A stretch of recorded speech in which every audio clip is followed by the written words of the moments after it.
இந்த ரமலானை சரியான முறையிலே, இந்த ரமலானை நம்முடைய வாழ்க்கைக்கு சரியான முறையிலே பயன்படுத்திக் கொள்ள வேண்டும். ஒரு பழமொழி அழகாக தமிழிலே சொல்வார்கள், காற்றுள்ள போதே தூற்றிக்கொள் என்று. இந்த பழமொழிக்கு அதிகமான அழகான கருத்துக்கள் இருந்தாலும் 2 விதமான கருத்துக்கள் நமக்கு இன்னைக்கு தேவைப்படும். ஒன்று, வாய்ப்பு கிடைக்குகின்ற போதே காற்று உள்ள போதே தூற்றிக்கொள். வாய்ப்பு கிடைக்குகின்ற போதே உன் நலனுக்காக வேண்டி நீ காரியத்தை சரியாக செய்து கொள். நம்முடைய நலனுக்காக, நம்முடைய தேவைக்காக அந்த வாய்ப்பு கிடைத்தது என்று சொன்னால் சரியாக அதை பயன்படுத்திக் கொள்ள வேண்டும். இரண்டாவது அது கருத்து, காற்று உள்ளதுவே தூற்றிக்கொள் என்பதற்கு உன் உடலில் மூச்சு காற்று இருக்கும் போதே நன்மையான காரியங்களை செய்து கொள். மரணத்திற்கு பின்னால் எதுவும் செய்ய முடியாது. பழமொழி அழகான பழமொழி, எல்லோருக்கும் தெரியும். நம் உடலில் மூச்சு காற்று இருக்குகின்ற போதே நம்ம என்ன செய்துவிட வேண்டும்? நல்ல அமல்களை, இறைவனுக்கு பொருத்தமான அமல்களை செய்துவிட வேண்டும். ஏனென்று சொன்னால் இந்த வாய்ப்பு நமக்கு அல்லாஹ் அடுத்த வருடம் கொடுப்பாரா கொடுக்க மாட்டாரா என்று தெரியாது. அல்லாஹ் நமக்கு பல ரமலானில் அடையக்கூடிய வாய்ப்பினை தரட்டும். ஆமீன் சொல்லுங்க. ஏன்னா பல ரமலானில் அடையக்கூடிய வாய்ப்பு அல்லாஹ் தரட்டும். அதில் அவனுக்கு அதிகமாக நன்மை செய்யக்கூடிய, ஒப்புக்கொள்ளப்பட்ட நன்மை செய்யக்கூடிய வாய்ப்பு அல்லாஹ் நம் அனைவருக்கும் தருவாராக. நபிகள் கோமான் ஸல்லல்லாஹு அலைஹி வஸல்லம் அவர்கள் ஒரு முறை கேட்கின்றார்கள் தனது சஹாக்களை பார்த்து, என்னவென்று சொன்னால், மன் அஸ்பா மின்கும் அல் யௌம ஸாயிம். சஹாபாக்கள் முன்னே இருந்து கொண்டிருக்கின்றார்கள். அப்போது கேட்கின்றார்கள், இன்றைய காலையில் நோன்பு வைத்தவர் யாராவது இருக்கின்றார்களா? இன்றைய காலையில் நோன்பு வைத்தவர் யாராவது இருக்குகின்றாரா என்று கேட்கின்ற போது அபூபக்கர் ரலியல்லாஹு தஆலா கால அன யா ரசூலுல்லாஹ். என்ன சொன்னாங்க? யா ரசூலுல்லாஹ், அந்த சஹாபாக்கள் கூட்டத்திலே ரசூல் ஸல்லல்லாஹு அலைஹி வஸல்லம் கேள்வி கேட்கின்றார்கள். சுன்னத்தான நோன்புதான், ரமலான்ல கேட்கல, பொதுவாக கேட்கிறாங்க. அப்ப அபூபக்கர் ரலியல்லாஹு தஆலா சொல்றாங்க, அன யா ரசூலுல்லாஹ், ரசூல் நான் நோன்பு வச்சிருக்கேன்.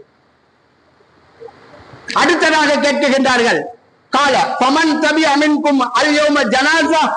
இன்னைக்கு யாராவது ஒருவர் ஜனாஸா தொழுகைக்கு கலந்து கொண்டு இருக்காரா என்று கேட்கின்ற போது அப்ப அபூபக்கர் ரலியல்லாஹு தஆலா கால அன யா ரசூலுல்லாஹ், நான். மூன்றாவதாக நபிகள் கோமான் ஸல்லல்லாஹு அலைஹி வஸல்லம் அவர்கள் கேட்கிறார், ஃபமன் அத்ஆம மின்கும் அல் யௌம மிஸ்கின். இன்றைக்கு உங்களிலே யாராவது ஒருவர் மிஸ்கினுக்கு உணவு கொடுத்து இருக்குகின்றாரா என்று கேட்கின்ற போது அந்த இடத்திலே மிகவும் எல்லா அமைதியாக இருக்குகின்றார்கள்.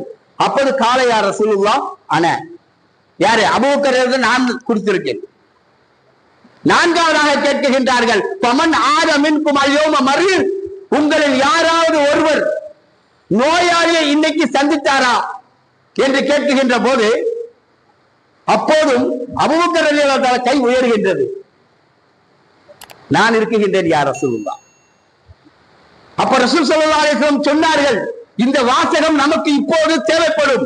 ஏனென்று சொன்னால் காற்று உள்ள போதே தூற்றிக்கொள் என்ற பழமொழி சொன்னேன் அல்லவா, அதற்காக வேண்டி சொல்லுகின்றேன். இத்தனை விஷயங்கள், இந்த 4 விஷயங்கள் யாரிடத்தில் ஒன்று கூடுகின்றதோ அவர் சொர்க்கவாதி.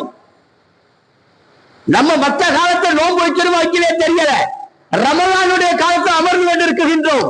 ஒரு ஜனாசா என்று சொன்னால் ஐயோ நோன்பு வச்சிருக்க எப்படி போக முடியும்? நம்ம சொல்றது நோன்பு வச்சிருக்கோம் எப்படி போக முடியும்? நம்ம மற்ற காலத்தில் நோன்பு வைக்க மாட்டோம், இந்த ரமலான நோன்பு வச்சிருக்க வேண்டும். அப்ப ஜனாசா என்று சொன்ன உடனே வெயில் கடுமையாக இருக்கின்றது, என்னால முடியாது, நான் அப்ப என்ன செஞ்சிடறேன், நைட்டு பார்த்துட்டு வந்துடுறேன், அவங்க போய் அடைக்கிட்டு போட்டோம் அப்படின்னு சொல்லக்கூடிய சூழல்ல இன்னைக்கு நம்ம இருக்கோம். இந்த வாய்ப்பு எப்ப கிடைக்காதுங்க, பிற மாதங்கள் நமக்கு கிடைக்காது. அப்ப இந்த ரமலான் மாதத்தில் கிடைக்கின்ற போதே நாம் பயன்படுத்திக் கொள்ள வேண்டும். ஒரு மையத்து என்று சொன்னால் முதலில் நாம் அங்கு நிற்க வேண்டும். இரண்டாவதாக ஒரு நோயாளி என்று சொன்னால் அவரை நாம் சந்திக்க செல்ல வேண்டும். நோன்பு வச்சிருக்க ஒரு காரணம் சொல்லிட்டு இருக்கக்கூடாது.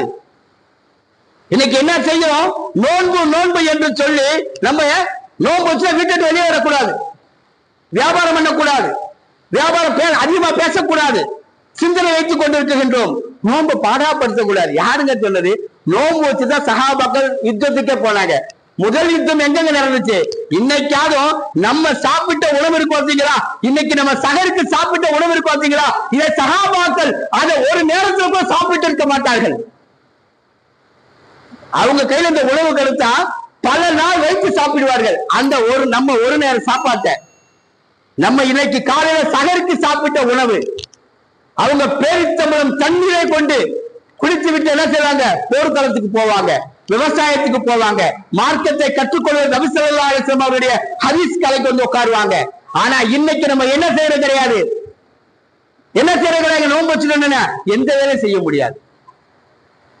நம்ம கேட்ட நோம்பாதி. ஆனா நம்ம என்ன செய்யறது கிடையாது. ஒரு குர்ஆனை எடுக்கிறது இல்ல, தஸ்பீஹ் எடுக்கிறது இல்ல, ஹதீஸ் எடுக்கிறது இல்ல, எது நல்ல விஷயங்களை பத்தி பேசுறது கிடையாது. ஆனா செல்போனை கையில் எடுத்துக்கிறோம். நாங்க பயான் தான் பாக்குறோம்.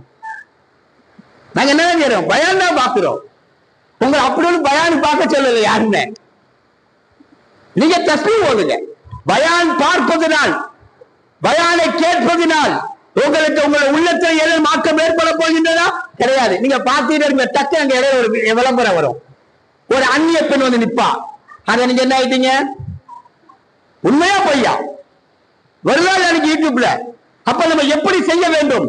நம்முடைய நோன்பை நம் பாதுகாப்பாக கவனமாக, எப்படி நான் சொன்ன முள் நிறைந்த பாதையில போகின்ற போது நம்முடைய ஒவ்வொரு அடியும் பார்த்து பார்த்து வைப்போம். அதுபோல நோன்புடைய காலகட்டங்களை நம்ம கவனமாக இருக்க வேண்டும். இந்த ரமலானில் செய்ய வேண்டிய மிக முக்கியமான காலம் அமல், முதலில் அல்லாஹ்விடத்திலே பாவ மன்னிப்பு கேட்க வேண்டும்.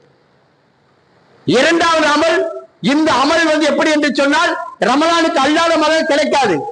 மவுத்தா முன்னாடி போய் நின்றணும். மிஸ்கின் வர்றாங்களா கொடுத்துறணும். ஏண்டா இந்த 4 விஷயம் யார் இடத்தில் இருக்குகிட்ட சொர்க்கவாதி. அப்ப நம்ம என்ன செஞ்சுக்கலாம்?